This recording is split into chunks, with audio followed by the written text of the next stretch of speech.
नमस्कार, आप देख रहे हैं 4 PM। मैं हूं आपके साथ सिमरन। बिहार में इस साल चुनाव होने हैं, लेकिन अभी चुनाव नहीं है। लेकिन इस भयंकर ठंड में बिहार का सियासत गरमाई हुई है। जैसे जैसे दिन बीत रहे हैं, बीजेपी की टेंशन भी लगातार बढ़ती चली जा रही है। बता दें कि नीतीश कुमार लगातार चुप्पी साधे हुए हैं और कुछ भी किसी भी मुद्दे पर बोल रहे हैं। दिल्ली दौरे पर जाने के बाद अपने तय कार्यक्रम से पहले और जेपी नड्डा और पीएम मोदी से बिना मिले पटना लौट आए हैं। दिल्ली में पीएम मोदी और जेपी नड्डा मुलाकात करने के लिए, लेकिन नीतीश कुमार ने भाव तक नहीं दिया और बिना मिले अपने तय शेड्यूल के एक दिन पहले ही वापस लौट आए। इसके बाद से सियासत तेज हो गई है और तमाम तरह की अटकलें लगाई जा रही हैं कि नीतीश कुमार पलटी कब मारेंगे। वहीं नीतीश कुमार की चुप्पी बीजेपी को लगातार खल रही है। बीजेपी को भी पता है कि जब भी नीतीश ने चुप्पी साधी है, तब नीतीश ने पलटी मारी है। इसके चलते गुजरात लॉबी में हड़कंप मचा हुआ है। बता दें कि नीतीश कुमार की चुप्पी से बीजेपी आला कमान की धड़कनें बढ़ गई हैं। खबर निकल के सामने आई है कि नीतीश ने फैसला ले लिया है, बस खरमास खत्म होने का इंतजार कर रहे हैं। वहीं खरमास खत्म होते ही नीतीश कुमार बड़ा ऐलान करने वाले हैं। बता दें कि पिछले दिनों नीतीश ने बैक टू बैक कितने फैसले किए हैं, जिससे इस बात की संभावना और बढ़ जाती है। बिहार की राजनीति में क्या एक बार फिर से पलटी मार खेल होगा? हर किसी के मन में बस इस समय यही सवाल है। बता दें कि तब से बात और मायने रखती है जब नीतीश बिना मुलाकात के जेपी नड्डा और मोदी से बिना मिले ही लौटे। इसके बाद से राजनीतिक भूचाल आ गया है। बस सभी की जुबान एक ही सवाल है कि नीतीश कुमार कब पलटी मारेंगे। वहीं अब बड़ी बात जो है वो निकल के सामने आई है कि आखिर नीतीश कुमार ने मोदी और नड्डा से मुलाकात क्यों नहीं की। इसी बीच एक और बड़ी खबर ने बीजेपी खेमे में खलबली मचा दी है। दरअसल दिल्ली से वापस आते ही नीतीश कुमार ने राज्यपाल आरिफ मोहम्मद खान से जाकर के मुलाकात की। बता दें कि बिहार के मुख्यमंत्री नीतीश कुमार ने मंगलवार को राजभवन में मनोनीत राज्यपाल आरिफ मोहम्मद खान और निवर्तमान राज्यपाल राजेंद्र विश्वनाथ आर्लेकर से मुलाकात की। आरिफ मोहम्मद खान के 2 जनवरी 2025 को पदभार ग्रहण करने की उम्मीद है। मुख्यमंत्री कार्यालय की ओर से जारी एक बयान में कहा गया है कि मुख्यमंत्री नीतीश कुमार ने राजभवन जाकर के बिहार के निवर्तमान राज्यपाल राजेंद्र विश्वनाथ आर्लेकर एवं नवनियुक्त राज्यपाल आरिफ मोहम्मद खान से शिष्टाचार मुलाकात की। इस दौरान मुख्यमंत्री ने निवर्तमान राज्यपाल राजेंद्र विश्वनाथ आर्लेकर एवं नव नियुक्त राज्यपाल आरिफ मोहम्मद खान को अंगवस्त्र एवं फूलों का गुलदस्ता भेंट करके उनका अभिनंदन किया।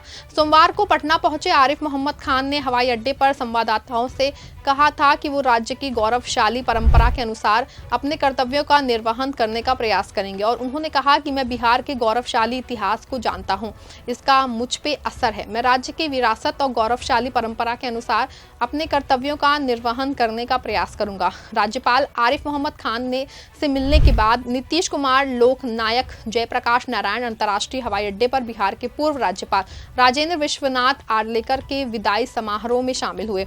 इस अवसर पर मुख्यमंत्री ने निवर्तमान राज्यपाल आर्लेकर को गुलदस्ता भेंट कर विदा किया और नई जिम्मेदारियों के लिए शुभकामनाएं भी दी। आपको बता दें कि इस बीच नीतीश कुमार आरिफ मोहम्मद खान को अपने पैतृक गांव लेकर गए हैं और कहा जा रहा है कि नीतीश कुमार राज्यपाल से अपने नजदीकियां बढ़ा रहे हैं। वहीं दबे मन से लोग कह रहे हैं कि नीतीश कुमार ने पलटी मारने का मन बना लिया है और सारा प्लान सेट हो गया है, बस सही समय का इंतजार कर रहे हैं। इसलिए नीतीश कुमार राज्यपाल से नजदीकियां बढ़ा रहे हैं, जिसको लेकर कहा जा रहा है कि अगर कल को वो पाला बदले और आने वाले दिनों में राज्य में महागठबंधन की सरकार बन जाए तो राज्यपाल के द्वारा किसी भी प्रकार की कोई अड़चन ना पैदा की जाए। बता दें कि नीतीश कुमार जैसे जेपी नड्डा और मोदी से बिना मिले चले आए, वैसे ही तेजस्वी यादव के सुर बदल गए हैं और नीतीश कुमार को लेकर बड़ा बयान देते हुए कहा नीतीश पर बीजेपी का नियंत्रण है। छात्रों के प्रदर्शन को लेकर के कहा कि बिहार में सारा खेल बीजेपी का है और सब कुछ बीजेपी ही करा रही है। आप भी सुनिए उन्होंने क्या कुछ कहा। यहाँ कोई सरकार है ही नहीं और सरकार जो है उनको होश नहीं है। पहली बात, चिराग पासवान हो, जीतन राम मांझी हो या उनके दोनों उप मुख्यमंत्री हो बीजेपी के, पहले ये हमेशा कहते थे कि नीतीश जी की मानसिक संतुलन जो है वो ठीक नहीं है।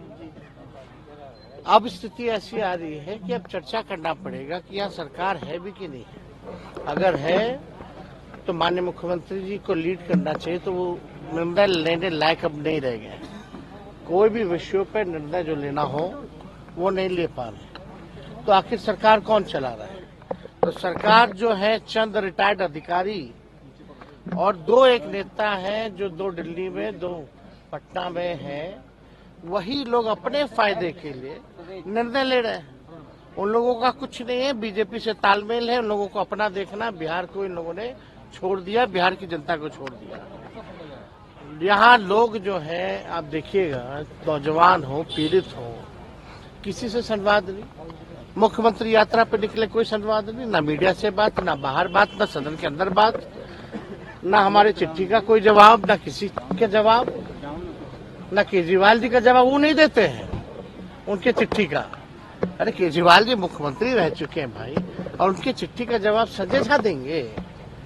जी, तो आप देखिए क्या स्थिति हो गई है। ये पूरी तरीके से नीतीश कुमार जी को इन लोगों ने कैद कर रखा है। अब वो होश में नहीं है, उनके केवल चेहरे को आगे करके जो है सरकार जो है चलाया जा रहा है। ये सच्चाई है, जिसको मानना है वो बात माने, ना मानना है ना बात माने। लेकिन ना मानने वाले भी अंदर से जानते हैं कि यही सच्चाई है, और ऐसे ही बिहार जो है चल रहा है। इतना ही तेजस्वी यादव ने कहा कि नीतीश कुमार के महागठबंधन सरकार के काम के दौरान काम हुए थे, जिस तरह से सरकार काम कर रही थी तब सब भी तेजस्वी यादव ने याद दिलवा दिया। यानी कि तेजस्वी यादव के जो बदले हुए बयान है उससे साफ पता चलता है कि नीतीश कुमार ने अब मन बना लिया है और बहुत जल्दी खेला करने वाले हैं। राष्ट्रीय जनता दल के सुप्रीमो लालू प्रसाद यादव के करीबी और आरजेडी विधायक भाई वीरेंद्र का एक बड़ा बयान सामने आया है। गुरुवार को खगड़िया में मीडिया से बातचीत के दौरान उन्होंने कहा कि राजनीति में कुछ भी संभव है, राजनीति में ना कोई परमानेंट दोस्त होता है और ना ही कोई दुश्मन होता है। उनसे सवाल किया गया है कि क्या बिहार में खेला हो सकता है। इस पर भाई वीरेंद्र ने कहा कि बिहार में खेला हुआ है और आगे भी हो सकता है। राजनीति परिस्थितियों का खेल है, जब जैसी परिस्थिति आएगी वैसा काम किया जाएगा। आरजेडी विधायक ने आगे कहा कि अगर वो सांप्रदायिक ताकतों को छोड़ करके आते हैं, उनका भी अगर मन भर चुका है, सांप्रदायिक शक्तियों के साथ रहकर देशद्रोहियों के साथ रहने की अब इच्छा नहीं है, तो निश्चित रूप से हम उनका स्वागत करेंगे। एनडीए के अंदर खींचतान की अटकलों के बीच आरजेडी विधायक के इस बयान ने बिहार की सियासी सरगर्मियां बढ़ा दी हैं। बता दें कि भारतीय जनता पार्टी नीतीश कुमार को भारत रत्न देकर सम्मान उनकी विदाई करने का चाह रही थी। बीजेपी को डर है कि अगर नीतीश कुमार को यूं ही चीफ मिनिस्टर पद से हटा दिया गया तो जनता में उनके प्रति जो सिंपैथी पैदा होगी उससे बीजेपी का बहुत नुकसान हो जाएगा। इसीलिए भारतीय जनता पार्टी नीत केंद्र सरकार उन्हें भारत रत्न से नवाज कर बाद में अगर उन्हें हटाती है तो कम से कम ये कहने को रहेगा कि नीतीश कुमार का जितना सम्मान करती है बीजेपी, ये सब देखने को मिलेगा। पर शायद ये थ्योरी जो है पूरी तरह से गलत है, क्योंकि बीजेपी तत्कालीन फायदे के लिए कुछ नहीं करती है। बीजेपी जानती है कि अगर इस अवस्था में नीतीश कुमार को पार्टी अलग थलग करती है तो वो भारत रत्न देने के बाद भी नुकसानदेह साबित हो सकते हैं। ये बात काफी हद तक सही भी है, इसीलिए इस थ्योरी में दम नहीं लगता है। दरअसल नीतीश कुमार और नवीन पटनायक को भारत रत्न देने की मांग के पीछे असली रणनीति नीतीश कुमार को पटाए रखने की नहीं है, बल्कि उनके पीछे जो ईबीसी अति पिछड़ी जातियां वोट बैंक है उसकी बीजेपी की तरफ शिफ्टिंग असली मकसद है। बीजेपी जानती है कि बिहार में पिछड़े और मुस्लिम अभी आरजेडी के साथ हैं। अति पिछड़ों को संगठित करके उन्हें एक वोट बैंक के रूप में बदलने का काम नीतीश कुमार ने ही किया है। बिहार में 7 बार मुख्यमंत्री बनने और कई बार केंद्र में महत्वपूर्ण मंत्रालय संभालने का मौका दिए के पीछे इस वोट बैंक का ही आधार था। वहीं अब जब बिहार में नीतीश कुमार की राजनीति अंतिम दौर में चल रही है तो नीतीश से ज्यादा महत्वपूर्ण हो जाता है उनका वोट बैंक। बिहार में जो भी दल इस वोट बैंक पर काबिज होगा, अगला दशक बिहार में उसी का राज होगा। और केंद्र की एनडीए सरकार ने लोकसभा चुनावों के पहले बिहार में अति पिछड़ों के नेता रहे पूर्व मुख्यमंत्री कर्पूरी ठाकुर को भारत रत्न देकर यही पासा फेंका था। अब नीतीश कुमार को भारत रत्न देने की मांग कर बीजेपी अति पिछड़ों के बीच अपनी पैठ बनाना चाहती है। खबर बस इतना ही। आप देखते रहें 4 PM। धन्यवाद।